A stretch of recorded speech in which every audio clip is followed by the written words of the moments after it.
민족의 스승 월남 이상제.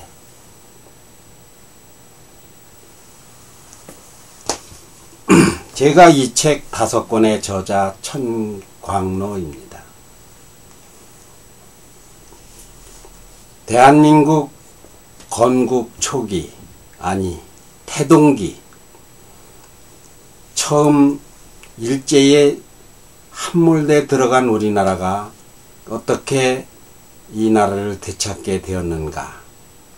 여러분 너무 잘 아시지만은 저는 월남 이상제 선생을 통해서 대한민국 초기 태동의 역사를 보고 깊은 감명을 받아 이 책 5권을 썼습니다.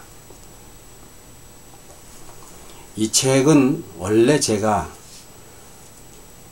월남 이상제를 통해서 본 대한민국, 이런 제목으로 할까도 생각을 했어요. 이상제 선생을 보면 대한민국 초기 태동의 역사가 가장 정확하게 선명하게 잘 드러납니다.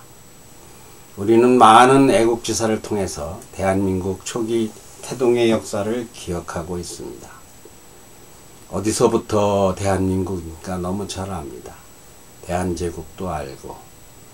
그러나 우리 민주주의 민국이 된 과정을 볼 것 같으면은 독립협회가 처음이라고 보시나요? 아니면은 3.1 만세 운동을 처음이라고 보시나요?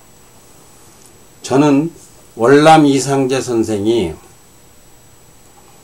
폐쇄된 대한민국 쇄국주의, 그것은 물론 고종과 명성황후가 개혁 개방의 개화의 시대를 열고자 하는 간절한 열망이 있었지만은 거기에 중심인물로 활동한 분을 월남 이상제 혹은 죽천 박정양, 이 두 분을 꼽습니다. 우리나라가 세계 속의 대한민국이 된 그 과정, 건국의 역사, 태동의 그 적나라한 실상. 이승만 초대 대통령은 월남 이상제 선생보다 25년이 연하입니다. 그분은 구한말에 벼슬을 하지 않았어요. 이 월남 선생은 구한말에 나라가 완전히 아주 쇠약해져서 허약해진 그때 당시에 벼슬을 하셨죠. 거기서부터 시작이 됩니다. 고종임금보다 2살이 많으세요, 이분이. 이 월남 선생을 볼 것 같으면 애국지사 모든 분들이 전부 한 구성원이 되어서 중심에 서 있는 것이 보입니다. 이 손가락을 하나하나 보는 것 중요하지만 이 손가락 전체가 되는 이 팔이라든가 몸, 월남 이상제 선생은 애국지사 전체를 볼 수 있는 유일한 한 분입니다.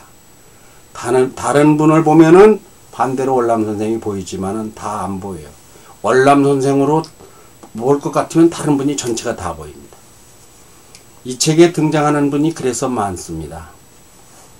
여기 등장하는 분을 100명이라고 봐도 되고 1000명이라고 봐도 되는데 말씀을 나와서 하시는 분이 100명 넘어요. 200명은 돼요. 이 책에는 어떠한 그 드라마나 영화로 말하면 주연이 있고 뭐 조연 배우가 있고 그런 형식과는 좀 다르게 대한민국이 내면에 있습니다. 월남 이상제 선생은 오직 나라와 민족입니다. 백성들이 잘 사는 나라, 그것이 가장 중심이에요. 그래서 주인공은 대한민국이고 월남 이상제 선생은 거기에 이제 뭐라고 할까요? 중요한 그 징검다리라고 할까요? 중개자라고 할까요? 하여튼 그렇습니다. 그래서 출연하는 모든 분들이 자꾸 바뀝니다. 세월이 가니까 자꾸 바뀌죠. 사람이 죽고 또 태어나고 또 올라오고, 그리고 사람들이 충신 간신 뭐 그리고 외국에서 막 들어오고 그러니까 그런 분들이 출연자들이에요. 그러니까 왕실이 출연자입니다.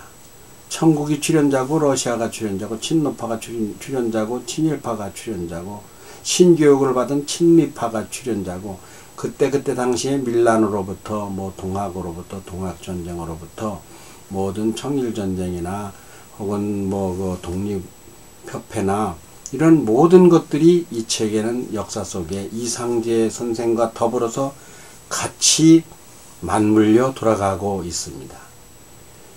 우리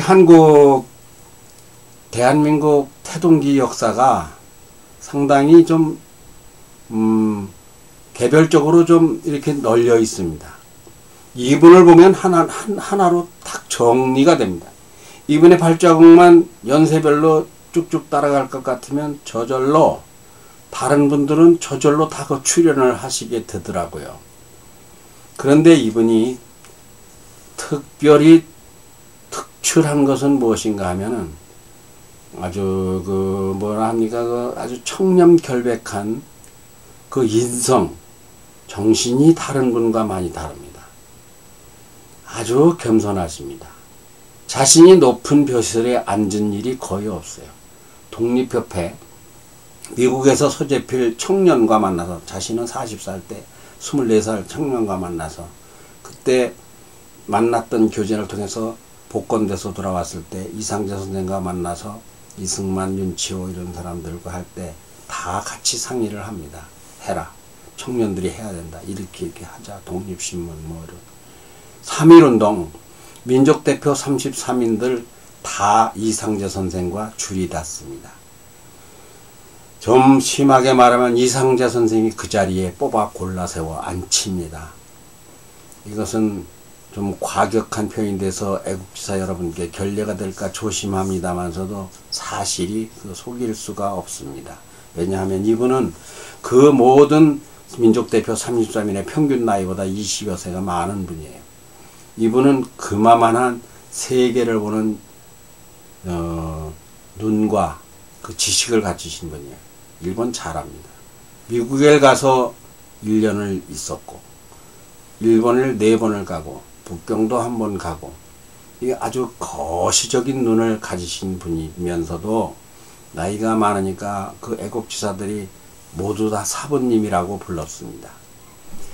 그래서 민족의 스승으로 대한민국의 아버지로 모셔서 손색이 없는 분이 월남 이상재 선생인데, 어쩌다가 월남 이상재 선생님은 우리 역사에서 왜 묻혀 주무시고만 계신가?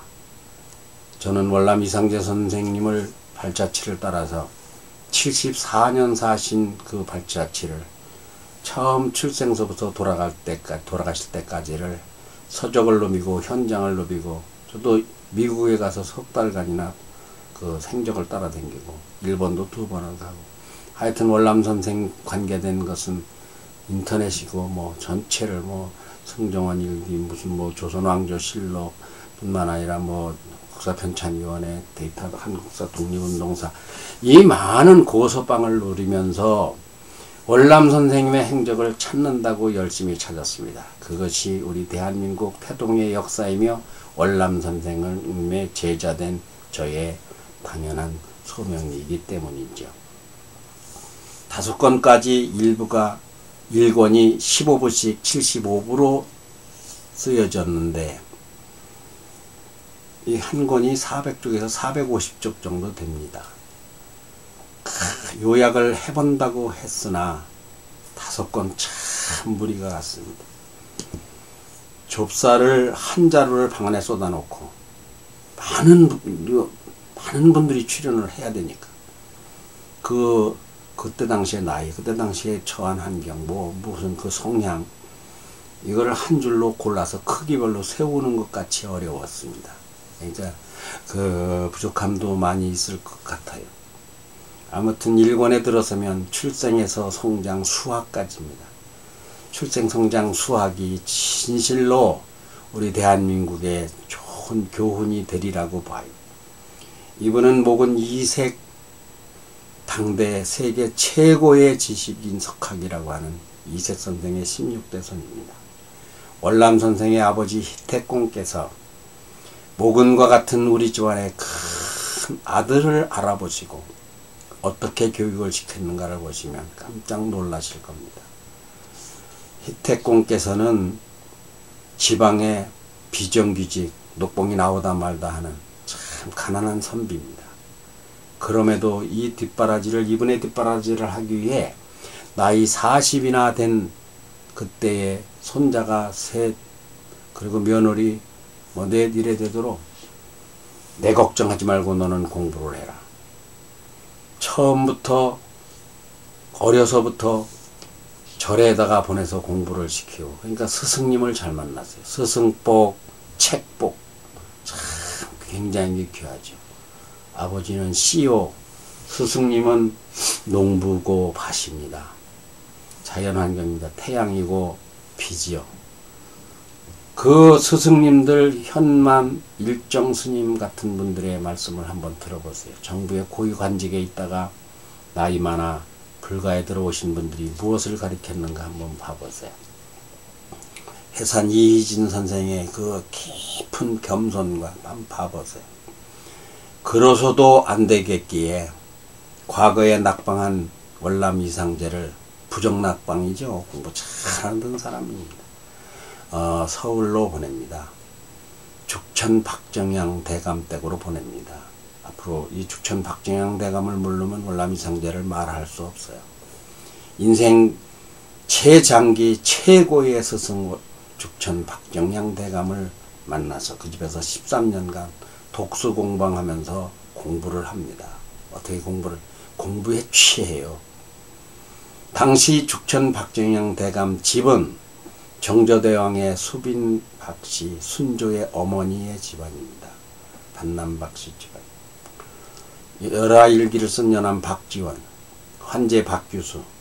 박규수의 사랑방은 나중에 거기 출신들이 김옥균, 박영효, 홍영식 같은 사람들이 뭐 그 갑신정변을 일으키는 아주 최첨단 개화의 집안입니다. 박정양 대감의 아버지가 강화 판관을 합니다. 그때 서양 문물이 전부 그리로 들어옵니다. 미국 지도, 유럽 지도, 그 미국 영어책, 뭐 중국, 러시아, 일본어, 이 월남 선생은 성균관에서 배울 수 없는 신지식, 신문명, 새로운 세계화 시대의 선진 학문을 익힙니다. 그리하여 일본에 보면 끝에 가서 조선에서 620만인데 당시에 620만 명 중에 10만 명당 한 명을 뽑는 조선선비 일본 시찰단, 우리 신사유람단이라고 3차로 가는 건데 신사유람단의 단원으로 뽑혀갑니다.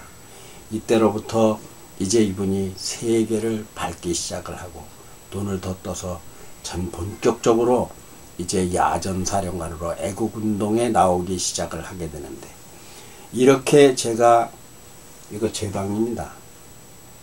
이것을 뭐 리포트를 하나 앉혀서 대담으로 해도 좋지만 제가 꾸미고 모양내고 장식하는 걸 별로 좋아하지 않습니다. 죄송합니다.